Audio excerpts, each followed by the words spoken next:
Jack Black. Come si fa a creare un corpo attraverso la voce e quanto ha potuto collaborare con gli sceneggiatori proprio a proposito di questo ruolo? E poi invece volevo sapere da Dustin Hoffman, Ben Stiller che l'ha diretta ha detto che è molto difficile lavorare con lei perché è molto indisciplinato sul set, cosa che si vuole. Grazie. But he didn't direct me. He wasn't the director. But you worked with him on Yes. Yes. Yes. And he said it was difficult to work with me. He said it was very difficult. I have to ask him why. I thought the movie was a success. I don't know why. He never said that to me. You were the best thing in that movie, I thought. Maybe that's why you thought it was difficult to work with.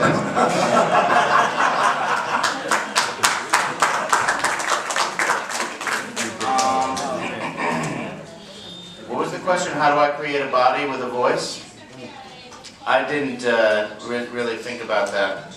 They told me just be yourself. So I used my own voice and my own personality and just poured myself into the character that they created with their artwork. I left that up to them. But yeah, I enjoyed the process. I like working alone. I don't know what that says about me. I guess I'm much more of a... Better stop there. I know. So I just think that maybe shed a little light on this, which is that for each of these actors, the challenge and the opportunity of doing these films is that they allow for an enormous amount of improvisation.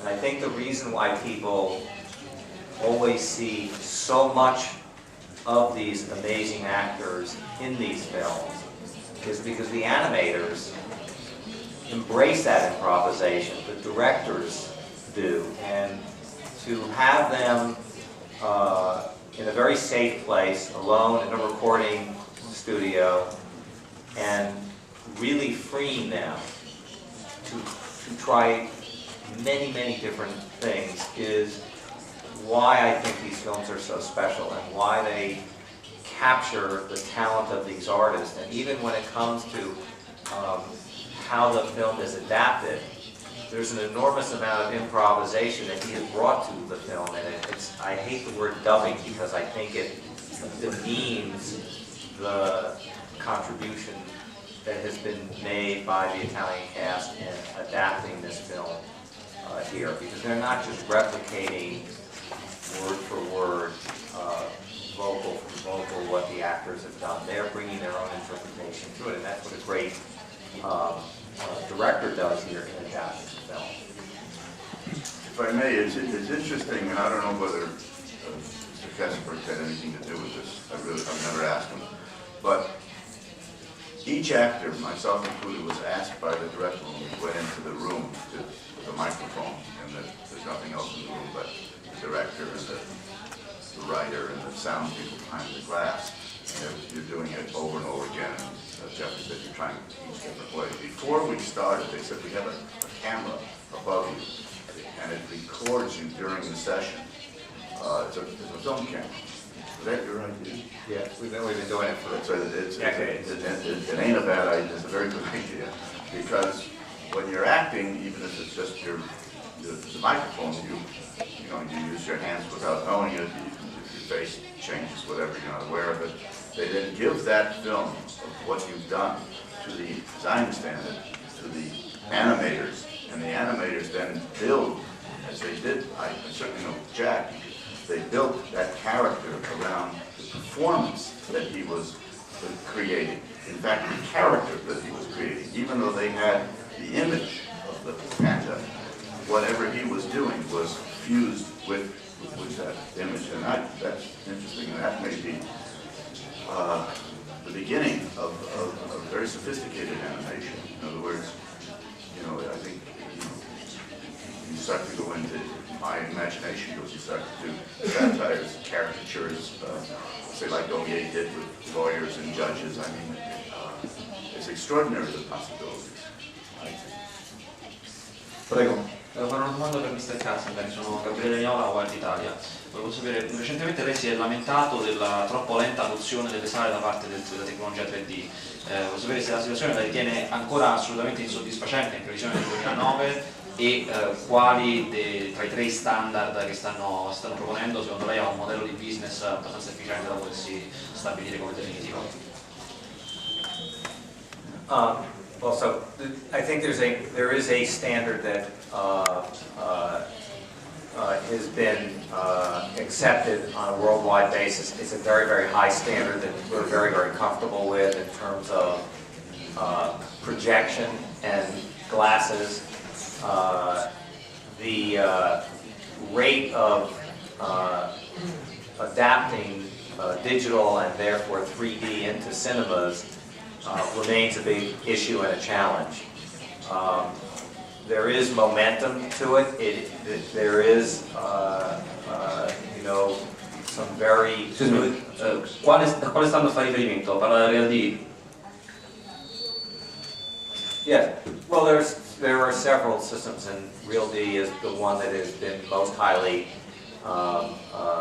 deployed to date and has worked flawlessly. Dolby has a system. There are a handful of them out there. They all achieve the same results for us. In terms of the movie theaters, the rate of adaption of 3D is not as fast as I would like, but we're in this for the long term. And again, if you go back and you look at the transition, whether it was from silent film to sound, or from black and white to color, these did not happen overnight. They happened over a handful of years, and it will be the case here.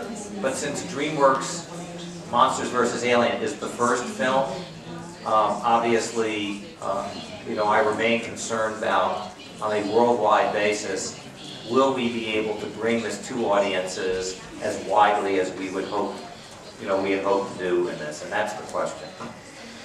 Io volevo chiedere, ho una curiosità per Jack Black. Si parla spesso di lei come il nuovo John Belushi e il Panda in qualche maniera ricorda un po' una persona un po' tonda però di una grandissima agilità. È un paragone che la onora, che la diverte essere paragonato a questa icona del cinema contemporaneo. Yeah, I love John Belushi. He's a big inspiration for me, and when I think back to the early days of Saturday Night Live and the contribution he made to comedy, American comedy, I can't really say that I am carrying that torch. He was like a real maverick. I don't think I'm doing anything as new as he was back then, but I loved his work. So yeah, that's a great compliment. Speriamo che il Panda canti nei prossimi episodi. Prego. Stampa, volevo chiedere a Mr. Katzemberg una cosa, siccome aveva parlato di omaggio alla Cina, è inevitabile quindi chiedergli in questo momento appunto come vede questo paese che come sappiamo è al centro di polemiche enormi, i boicottaggi, le Olimpiadi, e quindi appunto se ci parlava di come si inserisce questo omaggio in questo particolare momento per quel paese. Grazie. You know, I think that you know, we've spent 5 years making a film that, as I said, I think is a celebration of all of many things that are quite wonderful about China. You know, I think that the issues you know, facing the country today. You know, there are issues facing every single country. We all have political issues. This movie is not a political film. You know, right now it just opened this past weekend in China. I'm thrilled that audiences in China are getting an opportunity to see our work. It's been very well received there. And I hope that, you know, the children of China, you know, have an opportunity to enjoy it as much as people in the rest of the world. Benissimo, il nostro tempo a disposizione è scaduto. Io ringrazio Jeffrey Katzemberg, Fabio Volo, Dustin Hoffman e Black-4